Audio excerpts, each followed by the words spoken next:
There are two options for carrying your OxyGeni.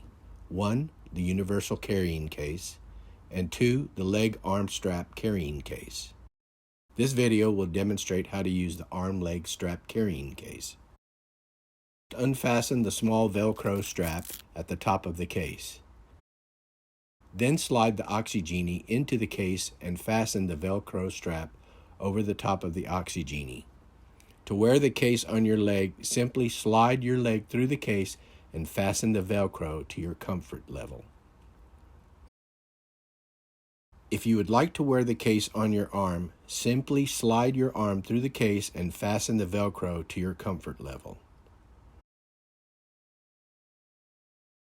When you need to charge the OxyGeni, simply open the Velcro strap and connect the power pack to the charging port. Slip the power pack in the carrying case and secure the strap until fully charged. Please see the charging video for full charging instructions. Tip: this carrying case can also be strapped directly to an offloading boot, potentially eliminating the need for the extension set. Thank you for taking time to review this video.